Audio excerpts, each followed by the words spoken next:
the issue yesterday. Take a listen. I am aware of it, and I do plan to talk to JuJu, but we're professionals. I doubt any of those antics and things of that nature are legitimate motivating factors as you step into professional stadiums. But it's about respect, and so we'll have a conversation. Former All-Pro quarterback Antonio Cromartie is joining us. So, Antonio, I start with you. Do you agree that it did not provide any legitimate motivating factor for the opponent? I mean, you put it against Cincinnati. I think it provided some kind of motivation just because of the history that you have there between Cincinnati and also the Steelers. But at the same time, not everyone wants to say it's a problem. It's about respect. What happened on that one? The first 11 weeks of the other season, you didn't hear anything about it because it was winning. And when you look at it, it's a three-game losing skid, and now everything is starting to come to the front. Everything is going to be a problem.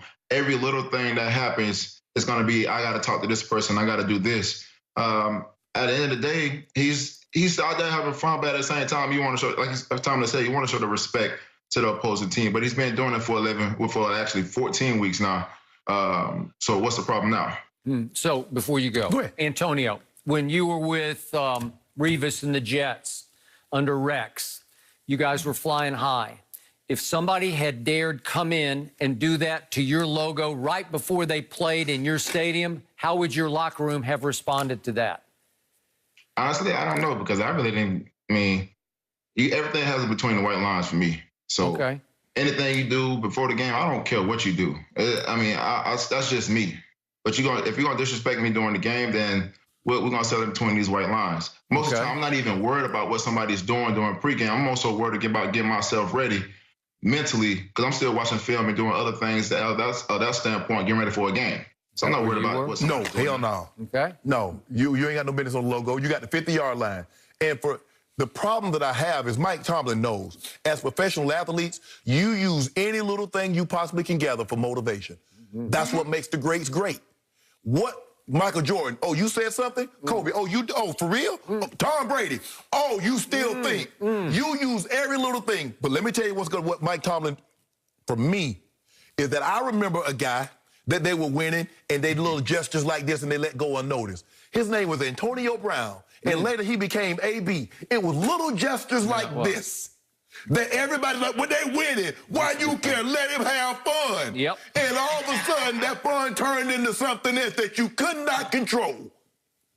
This is where because if it was not a problem, why is Mike Tomlin even having a conversation with him? If it's not a problem, he's become aware of it.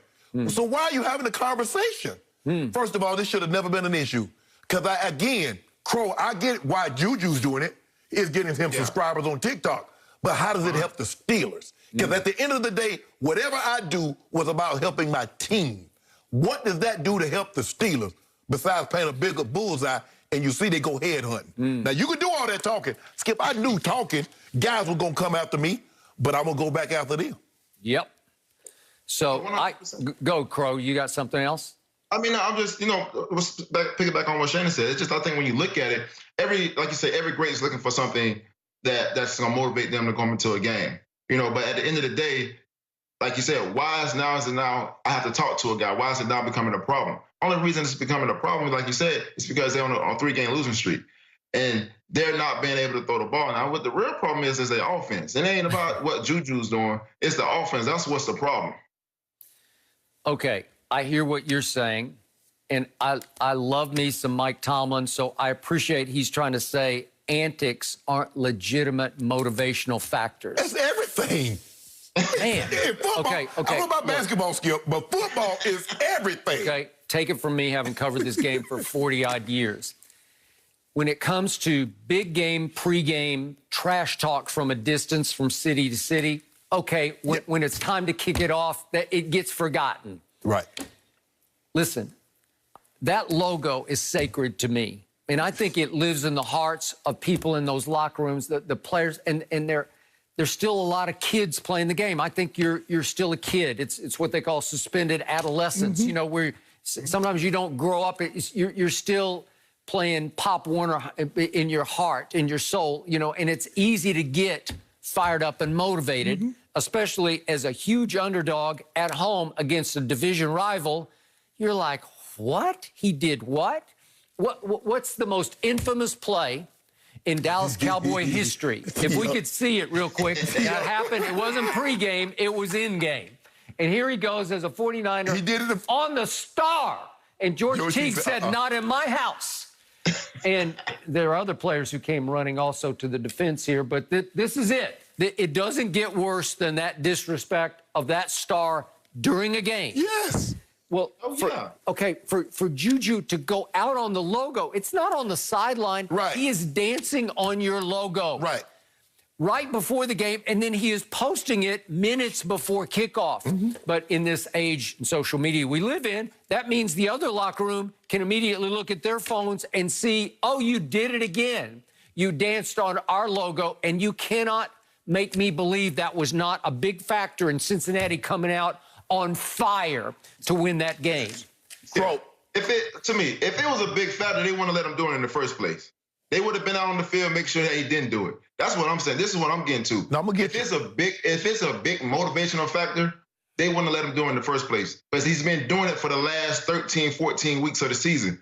And he posts it every single week. So why you know he's gonna do it? So you already have a motivation. No, I'm gonna get you. You already I'm gonna get you between the lines because I ain't gonna lose no money by lumping you up. But Crow, I give you a prime example, and Skip, you'll know this. You remember when and they still have them, the terrible towels. I remember the Cincinnati Bengals, and if I'm not mistaken, the Tennessee Titans, Lindell White, they beat the Steelers, and Lindell White wiped his butt with a towel. It wasn't the Steelers. The players went berserk. They went berserk. Yep. So now all of a sudden you feel if somebody disrespects something of yours, oh, I can't go for that, but you want to disrespect them. Ever since I was in high school, our logo was off limits. Don't you come dance on that bulldog head. Don't you mess with the tiger, the paw. That ain't gonna happen, and definitely they're gonna dance on the Bronco logo. That ain't happening. that ain't. I don't like I say. Now with social media, Skip, everybody want to post everything. But man, Crow, you know good and well, man. Okay, you're like, oh, he did that. Okay. But Shannon, come on. You're already an underdog. That's my motivation now. My team is going and set off point against a divisional opponent every single time I face up against them. Like our biggest thing is, my biggest thing, you can go back to 2010 when I said whatever I said about Tom Brady. It was just a point of motivation, what he said during the game. So my motivation was to go out and prove a point, and our defense was going to go outside and go prove a point that we can shut that offense down any time that we wanted to. And that's what we did in the ALC divisional game. But it's just a point, like we already have a motivation. That's not going to motivate me any more than already I'm motivated. I'm already there at that point. I'm ready to go out there and go knock his head off already. Okay, but Crow. Going out there, go there. Yeah, think about this. You played the game differently. You and Darrelle Revis played differently because you actually were on your own islands. It's just you and that guy that you're covering, and you took the emotion out of it because it's all cerebral and physical. I'm going to lock you up and lock you down play after play, and I'm going to stay right here with you because I got you.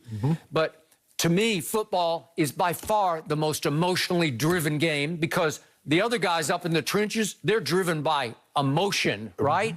On both sides of the ball. You can play your game with more emotion than you can baseball or basketball or hockey, to me. Right? Okay. Different. Oh, I'm trying to get you. I mean, hey, I can imagine. Skip, I can just imagine in 2000 and 2001, somebody coming in and dancing on the Raven logo. I can just imagine it. Oh, my God. What you think would happen? First off, ain't nobody finna do it. You already know that. I can just imagine. Nobody's even going to dare to do it. Hey, or you dancing, or you going down to the Bucs Stadium with Sapp and Brooks and... But like I said, this is the new generation. Everything is for social media, is for likes and clicks. But you got to answer for this. And JuJu play is not answered. If JuJu going out there dropping 150, 200, a couple of touchdowns, okay. But bro, he's been non-existent. You can't be doing all this. And finally, what, 2 catches for 15 yards? Yep. I got to co-sign on Shannon's first point because it's a powerful one. You finally made a good point on the show. I got to give it to you. Seriously, Mike Tomlin lost his locker room because of Antonio Brown. And if he isn't careful, they've already lost enough players to injury that he's going to lose the locker room because the veterans are going to say, Mike, you got to, coach, you got to put your foot down. You got to save us from ourselves. Nip it in the right? bud. Yeah. Nip it in the bud. This is one thing out of a million things that's already going on with that offense. So this ain't a strong point. That offense is terrible. It's terrible. So Ben can't throw the ball. So it's not just the JuJu, it's the whole entire offense.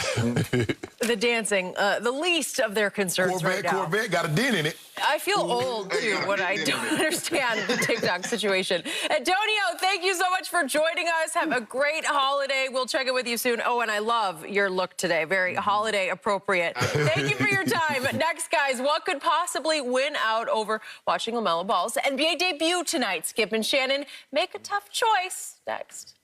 No mercy, no mercy, no mercy.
Go.